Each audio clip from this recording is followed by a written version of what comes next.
Indefinite tense. इस video में हम बात करने वाले हैं प्रेजेंट इंडेफिनिट टेंस के बारे में। और इसके पहले वाले वीडियो में हम डिस्कस कर चुके हैं कि टेंस का मतलब क्या होता है, टेंस कितने तरह के होते हैं और टेंस के सेंटेंस को ट्रांसलेट करने का स्ट्रक्चर कैसे बनता है और स्ट्रक्चर में जो शब्द यूज होते हैं उनका मतलब क्या होता है। ये सारी चीज़ें हम समझ चुके हैं।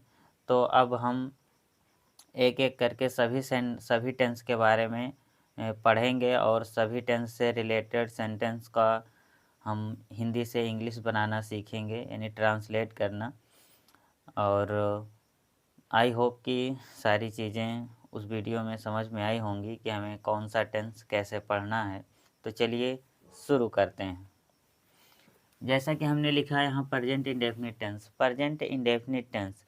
और प्रेजेंट इंडेफिनिट टेंस की हिंदी होती है वर्तमान काल, यानी कि अनिश्चित वर्तमान काल। इंडेफिनिट मतलब अनिश्चित, यानी प्रेजेंट इंडेफिनिट टेंस मतलब अनिश्चित वर्तमान काल। तो इसकी हिंदी क्या हो जाएगी? अनिश्चित वर्तमान काल। अनिश्चित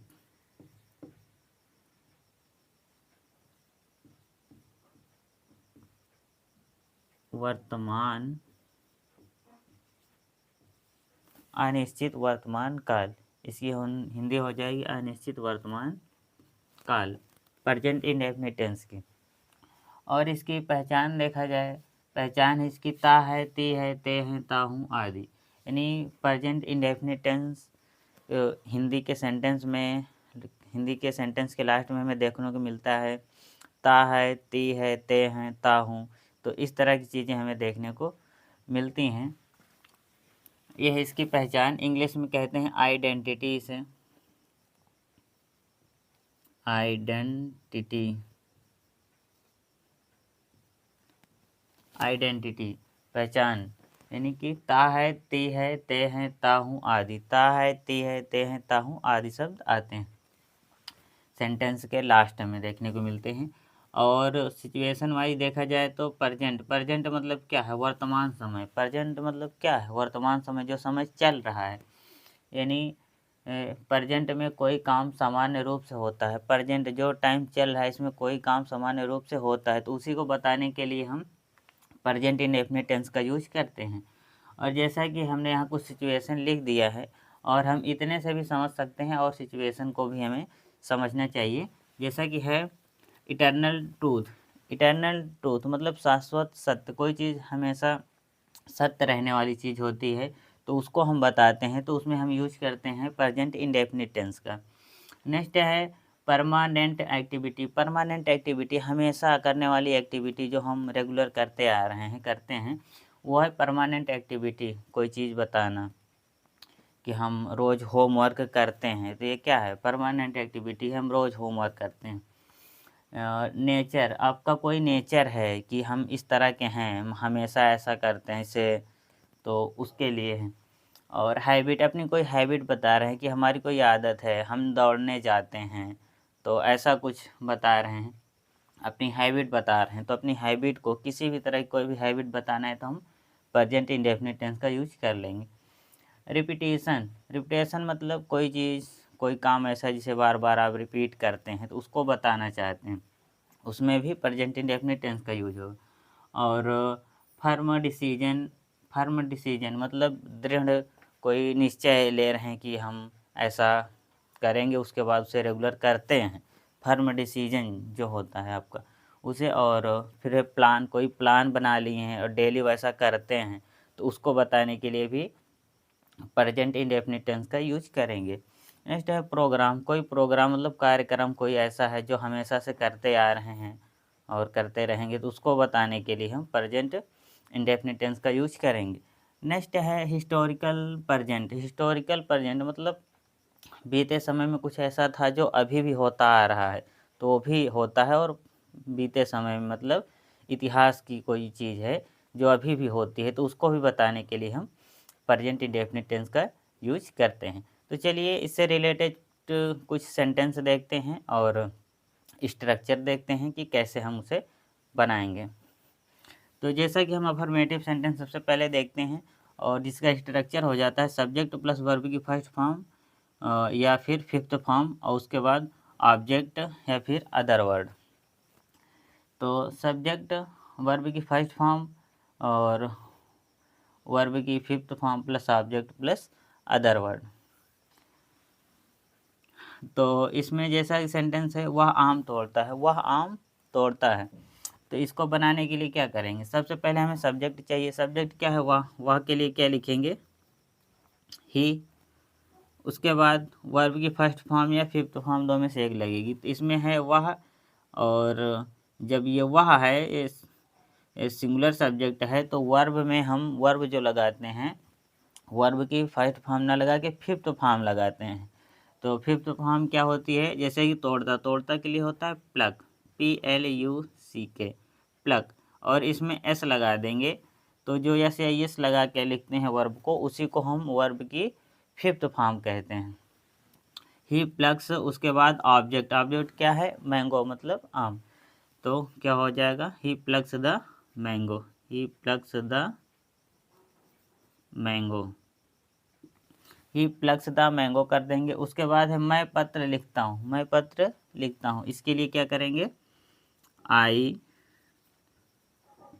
right a letter, I write a letter. इसमें सब्जेक्ट आया है, उसके बाद वर्ब आई है, वर्ब की इसमें फर्स्ट फॉर्म लगी है, क्योंकि इसमें सब्जेक्ट क्या है, प्लूरल है, आई है। तो आई भी दे यू, जब सब्जेक्ट आता है तो उसमें ऐसे इस नहीं लगाते हैं, बल्कि वर्ब की फर्स्ट फॉर्म का यूज करते हैं। उसके बाद ऑब्जेक्ट है आ लेटर। नेक्स्ट है तुम खाना खाते हो, तुम खाना खाते हो। तो इसमें सब्जेक्ट क्या लिखेंगे, यू, खाना खाते हो, यू। उसके बाद वर्ब, यू खाते के लिए यू ईट, यू ईट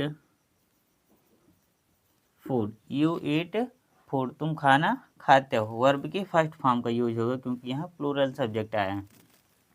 वह मेरे साथ विद्यालय जाता है, वह मेरे साथ विद्यालय जाता है। इसे कैसे बनाएंगे, सबसे पहले सब्जेक्ट वह के लिए ही, उसके बाद गो। अब देखिए यहाँ पर गो आया, जाता के लिए गो। अब इसमें ये फर्स्ट फॉर्म ना लगा के फिफ्थ फॉर्म लगाएंगे, क्योंकि यहाँ सब्जेक्ट क्या है, ही, और ही क्या है, सिंगुलर है। तो इसमें एस या एस लगाएंगे, तो इसमें एस लगेगा। He goes, he goes to school, he goes to school. और उसके बाद he goes to school with me, मेरे साथ के लिए क्या लिखेंगे, with me. He goes to school with me. I hope कि सारी चीज़ें समझ में आ रही होंगी। और जैसा कि इसमें है वर्ब की फर्स्ट फॉर्म और फिफ्थ फॉर्म, यानी फिफ्थ फॉर्म में हमें क्या करना है, यस या ईएस लगाना है। वर्ब में यस या ईएस लगा देना है, यस या ईएस। वर्ब की जो फिफ्थ फॉर्म है इसमें कैसे बनती है, यस या ईएस लगाने से। जैसे इसमें यस लग गया तो ये इसी को कहते हैं वर्ब की फिफ्थ फॉर्म। यहाँ पर ईएस लग गया है तो ये भी क्या है, वर्ब की फिफ्थ फॉर्म है। और जैसा कि हम देख सकते हैं ईएस कहाँ यूज करेंगे, जहाँ पर आए S, SH, CH, XO, Z। जहाँ पर इस तरह का कुछ मेन वर्ब में, मेन वर्ब की लास्ट की स्पेलिंग में यस या CH या CH, X या O या Z, इस तरह से कुछ अगर देखने को मिलता है तो उसमें ईएस लगाएंगे। जैसे इसमें O आया था तो ओ इसमें है, इस वजह से इसमें ईएस लगा है। यहाँ के आया है इसलिए यहाँ पर क्या लगाएं, के आया है तो इसलिए हम ईएस नहीं लगे, क्योंकि इसमें के तो कहीं है ही नहीं। तो ये जो है yes, SH, CH, XO, Z, इसके अलावा अगर कुछ आता है और तब तो उसमें एस लगेगा, और इसमें से कुछ आता है इतने में से तो उसमें ईएस लगाएंगे। और यस या ईएस का यूज तभी करेंगे। और ये भी देखना है कि सेंटेंस में सब्जेक्ट क्या आया है, सिंगुलर आया है या प्लूरल। जैसा कि सिंगुलर सब्जेक्ट आएगा तभी हम यूज करेंगे। यहाँ पर बता देते हैं, जैसे है singular subject, he C name it, कुछ इस तरह का अगर सिंगुलर सब्जेक्ट है तब उसमें यस या ईएस का यूज करेंगे। यस या ईएस का यूज करेंगे। जब इसमें से कुछ आया है तब यस या ईएस में से कोई एक लगाएंगे। वो हम इसको देखकर हमने जैसा कि बताया कि कब यस लगाना है कब ईएस लगाना है, तो इसके हिसाब से देखकर लगाएंगे। अगर अगर प्लूरल सब्जेक्ट आता है, जैसे कि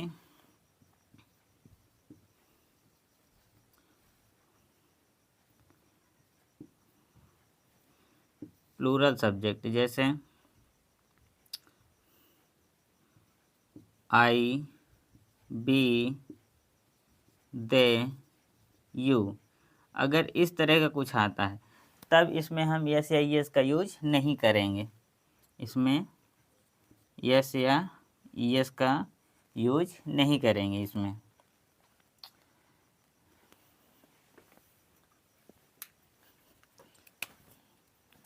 यस या ईएस का यूज नहीं होगा।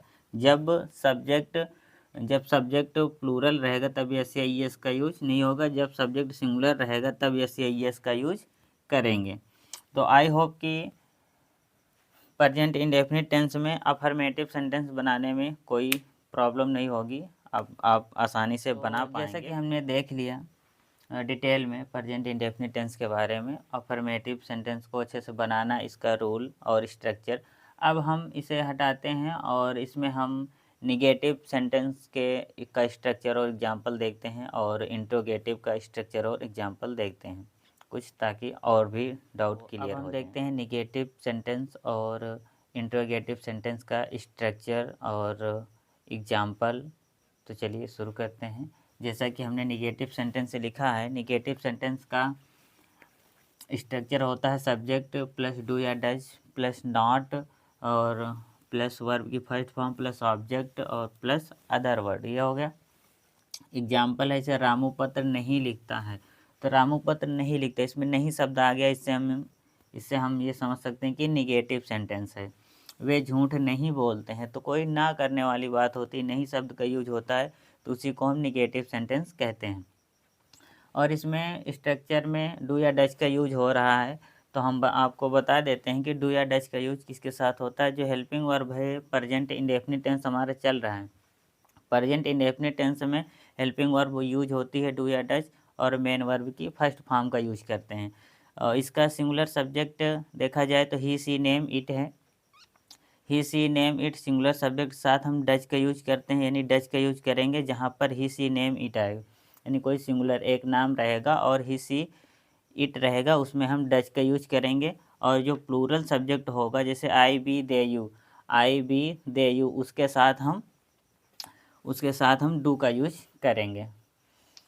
आई बी दे यू, इसके साथ डू का। तो आई होप कि किसके साथ डू लगाना है किसके साथ डज लगाना है समझ में आया होगा। अब हम देखते हैं स्ट्रक्चर और एग्जाम्पल। जैसा कि पहला सेंटेंस है, इसमें एग्जाम्पल निगेटिव सेंटेंस का, रामू पत्र नहीं लिखता है, तो क्या लिखेंगे, इसमें सब्जेक्ट लिखेंगे। क्या है सब्जेक्ट? रामू, तो सब्जेक्ट हो गया रामू। डू या डज में से एक लगाना है, तो इसमें क्या लगाएंगे? डज, क्योंकि रामू नाम है, यहाँ हमने बताया था नाम के साथ डज लगाएंगे। तो रामू डज, उसके बाद क्या लगाएंगे? नॉट। फार्मूला में क्या है? नॉट। रामू डज नॉट, उसके बाद लिखता के लिए write. Ramu does not write main verb हो गई। उसके बाद write a letter. Ramu does not write a letter. Ramu does not write a letter. वे झूठ नहीं बोलते हैं, इसके लिए क्या करेंगे? सबसे पहले सब्जेक्ट दे के साथ डू या डज में से एक लगाना है। क्या लगाएंगे? तो दे के साथ हमें क्या लगाना है? डू। यहाँ पर लगाएंगे डू, दे डू। उसके बाद निगेटिव है, नॉट लगाएंगे, दे डू नॉट। उसके बाद बोलते हैं, वे झूठ नहीं बोलते हैं, दे डू नॉट स्पीक। झूठ नहीं बोलना के लिए हम टेल अ लाई का यूज कर सकते हैं, tell a lie. They do not tell a lie. तो ये हो गया they do not tell a lie, वे झूठ नहीं बोलते हैं। तो ये निगेटिव सेंटेंस का हमने 2 एग्जाम्पल देख लिया। अब देखते हैं इंट्रोगेटिव सेंटेंस में। इंट्रोगेटिव सेंटेंस में है इसका हिंदी में बोलते हैं प्रश्नवाचक वाक्य। प्रश्नवाचक वाक्य और निगेटिव सेंटेंस को नकारात्मक वाक्य बोलते हैं। निगेटिव सेंटेंस को नकारात्मक और इंट्रोगेटिव सेंटेंस को प्रश्नवाचक वाक्य। इसका स्ट्रक्चर है डू या डज प्लस सब्जेक्ट, यानी डू या डज सब्जेक्ट से पहले लग जाता है, वर्ब की फर्स्ट फॉर्म लगाते हैं, फिर उसके बाद ऑब्जेक्ट, उसके बाद अदर वर्ड। जैसा कि पहला एग्जांपल है क्या मैं तुम्हें जानता हूँ, क्या मैं तुम्हें जानता हूँ। दूसरा एग्जांपल है क्या ड्राइवर कार चलाता है, क्या ड्राइवर कार चलाता है। तो पहला वाला करके देखते हैं क्या मैं तुम्हें जानता हूँ। सबसे पहले डू डज में से एक लगाना है, तो यहाँ पर क्या लगाएंगे, यहाँ सेंटेंस में सब्जेक्ट आया है मैं का होता है आई, और आई के साथ क्या लगता है डू, इसलिए हम इसमें क्या यूज करेंगे, डू डज में से एक यूज करना है तो डू, उसके बाद सब्जेक्ट डू आई, उसके बाद सब्जेक्ट डू आई, उसके बाद जानता वर्ब क्या है जानना, जानने के लिए नो, डू आई नो, उसके बाद object do I know you, क्या लगाएंगे do I know you.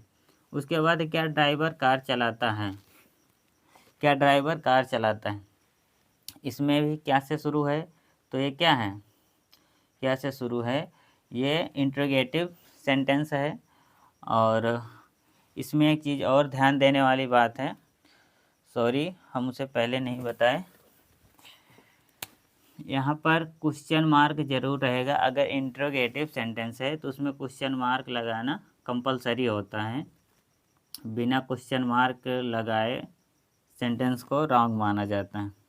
Interrogative sentence में लिखने में और बोलने में तो कोई दिक्कत नहीं है, स्पीकिंग में यूज होता है डू आई नो यू इतना बोलते हैं, लेकिन अगर जहाँ लिखने की बात आती है तो क्वेश्चन मार्क जरूर लगाएंगे अगर सेंटेंस इंट्रोगेटिव है तो इसमें जैसे क्या ड्राइवर कार चलाता है, तो सबसे पहले लिखें डू या डज में से एक लगाना है हमें, क्या लगाएंगे, इसमें सबसे पहले आ जाएगा डज, डज आएगा क्योंकि यहाँ ड्राइवर सब्जेक्ट है और ड्राइवर क्या है singular, does the driver, does the driver, उसके बाद ड्राइव वर्ब क्या लगाएंगे ड्राइव, चलाता है के लिए ड्राइव, डज द ड्राइवर, उसके बाद drive a car, drive a car, उसके बाद क्वेश्चन मार्क, लास्ट में क्वेश्चन मार्क लगाना कंपलसरी। तो यह था निगेटिव और इंट्रोगेटिव सेंटेंस। अब इसे मैं इरेज करता हूँ और फिर इसका डबल इंटेरोगेटिव और इंटेरोनिगेटिव का स्ट्रक्चर और एग्जाम्पल। अब हम देखते हैं डबल इंटेरोगेटिव सेंटेंस। जैसा कि है डबल इंटेरोगेटिव सेंटेंस का structure question word plus do या does plus subject plus main verb की first form plus object plus other word, last में क्वेश्चन मार्क। एग्जाम्पल है वह तुम्हें क्यों बुलाता है, वह तुम्हें क्यों बुलाता है। तो इसमें बीच में आया है क्यों शब्द, सेंटेंस के बीच में क्यों शब्द आया है, तो क्यों शब्द क्या है, एक इंट्रोगेटिव वर्ड है, इंट्रोगेटिव वर्ड है, इसलिए हम इसे कहते हैं डबल इंट्रोगेटिव सेंटेंस। तो इसमें क्या होता है जब क्वेश्चन वर्ड बीच में आता है तो इसकी अंग्रेजी हम पहले लिखते हैं, इसकी इंग्लिश पहले लिखते हैं, उसके बाद डू या डज लगाते हैं, फिर सब्जेक्ट लगाते हैं। तो क्योंकि अंग्रेजी पहले लिखेंगे तो क्या हो जाएगा इसमें वाई, उसके बाद डू या डज में से एक लगाना, सब्जेक्ट इसमें वह आया तो इसमें लगेगा डज, वाई डज, फिर सब्जेक्ट वाई डज ही, उसके बाद मेन वर्ब बुलाता, वाई डज ही कॉल तुम्हें के लिए यू, उसके बाद question mark, why does he call you, why does he call you, why does he call you. मैं तुम्हें कैसे जानता हूँ, मैं तुम्हें कैसे जानता हूँ। तो कैसे की अंग्रेजी इसमें पहले लिखना है, क्वेश्चन वर्ड है पहले लिखेंगे, क्या हो जाएगा ये हाउ, हाउ लिख दिया। उसके बाद डू या डज में से एक सब्जेक्ट में आया है मैं सब्जेक्ट, तो ये प्लूरल है आई, इसका होता है आई, तो इसके साथ क्या लगता है डू, तो हाउ इसके साथ डू लगा देंगे, फिर subject how do I, how do आई मैं के लिए आई, हाउ डू आई जानता के लिए know, how do I know, उसके बाद तुम्हें के लिए you, how do I know you.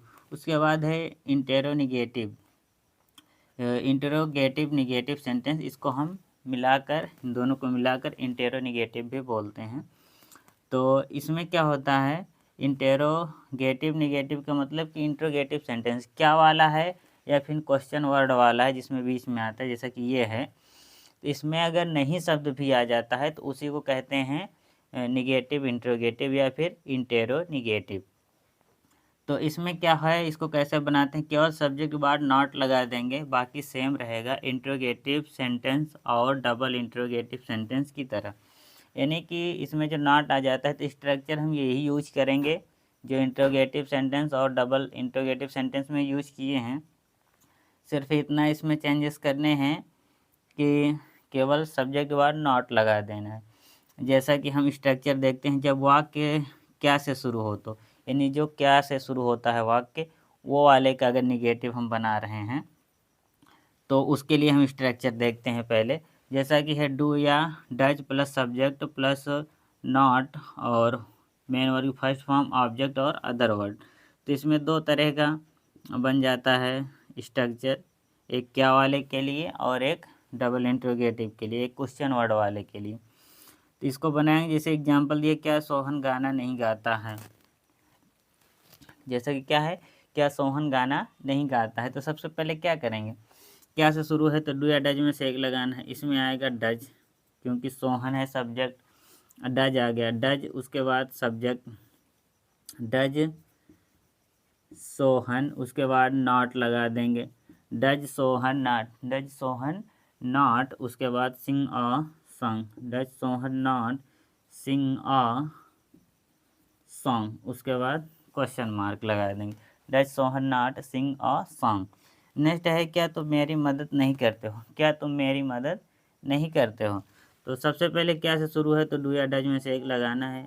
इसमें लगेगा डू, डू उसके बाद सब्जेक्ट लगाएंगे डू यू, डू यू, उसके बाद नॉट लगा देंगे do you not, do you not, उसके बाद मेन वर्ब क्या है, मदद करना के लिए help, do you not help me, मेरी के लिए me, do you not help me. तो यह था डबल इंटेरोगेटिव और इंटेरोनिगेटिव का क्या वाला। अब इसमें का हम दूसरा स्ट्रक्चर देखते हैं, जब क्वेश्चन वर्ड वाला हो, यानी डबल इंटेरोगेटिव का निगेटिव बनाना, तो उसके लिए स्ट्रक्चर और एग्जाम्पल देखते हैं। तो इसे हटाता हूँ, फिर अब हम देखते हैं इंटेरोगेटिव निगेटिव सेंटेंस का दूसरा टाइप। जैसे कि जो वाक्य क्या से शुरू था उसका हमने देखा, अब देखते हैं जब वाक्य के बीच में प्रश्नवाचक शब्द आते हैं, जैसे क्या, क्यों, कहाँ, कब, कैसे। तो उसमें अगर नहीं शब्द आ जाता है तो उसके लिए स्ट्रक्चर क्या हो जाता है। जब वाक्य के बीच में क्वेश्चन वर्ड हो तो उसके लिए स्ट्रक्चर फॉलो करेंगे, क्वेश्चन वर्ड प्लस डू या does plus subject plus not plus main verb first form object other word question mark, ऐसा करेंगे। यानी सब्जेक्ट बार नॉट लगाना है, क्वेश्चन वर्ड आगे आ जाएगा इसमें। जैसा कि है वह आगरा कब नहीं जाती, वह आगरा कब नहीं जाती, इसमें कब शब्द भी आया है और नहीं भी आया है। इससे हमें क्या पता चल रहा है कि ये नहीं से इंटेरोनिगेटिव है और ये क्वेश्चन वर्ड वाला है। तो सबसे पहले कब की अंग्रेजी लिखेंगे, कब की अंग्रेजी हो जाएगी, तो यहाँ पर आ जाएगा व्हेन। सबसे पहले क्या लिखेंगे, व्हेन। उसके बाद डू या डज में से एक लगाएंगे, इसमें सब्जेक्ट वह है, तो वह के लिए क्या होता है, ही या सी, तो इसमें क्या लगेगा, इसमें लगाएंगे डज, व्हेन डज, उसके बाद she, when does she, when does she, और सब्जेक्ट हो गया, सब्जेक्ट के बाद अब क्या लगा देंगे, इसमें नॉट लगा देंगे, ये हो गया not, when does she not. फिर मेन वर्ब क्या है, जाना, when does she not go to, go to Agra, उसके बाद क्वेश्चन मार्क। तो ये हो गया when does she not go to Agra. Next देखते हैं, जैसे तुम्हें कौन नहीं बुलाता है, तुम्हें कौन नहीं बुलाता है, ऐसा है। जैसे इसमें कौन शब्द आया है और नहीं भी है, कौन से पता चल रहा है कि ये डबल इंटेरोगेटिव है, यानी कि क्वेश्चन वर्ड वाला इंटेरोगेटिव सेंटेंस है, और नहीं से पता चल रहा है कि इंटेरोनिगेटिव है। Interrogative negative. तो इसमें क्या करेंगे, सबसे पहले कौन के लिए लिखेंगे, हु, उसके बाद डू, तुम्हें आया हु, और इसमें तुम्हें कौन नहीं बुलाता है, तुम्हें कौन नहीं बुलाता है तो हु डज लिखेंगे इसमें, who does not, who does not call, बुलाता के लिए call, who does not call you. देखिए इसमें तुम्हें शब्द है, ये तुम्हें क्या है, तुम्हें सब्जेक्ट तो है नहीं, ये तो ऑब्जेक्ट है, क्योंकि तुम्हें कौन नहीं बुलाता है, तो उसमें तुम्हें कौन नहीं बुलाता, तो जो बुलाता है वो सब्जेक्ट है, वो तो सब्जेक्ट तो है ही नहीं इसमें, तो इसमें बना देंगे who does not call you, तो इसमें सब्जेक्ट नहीं है। तो ये था इंटेरोगेटिव निगेटिव सेंटेंस। अब इसमें कुछ इम्पोर्टेंट चीज़ें हैं ध्यान देने वाली, जिन्हें हम बता देते हैं, कुछ नोट हैं।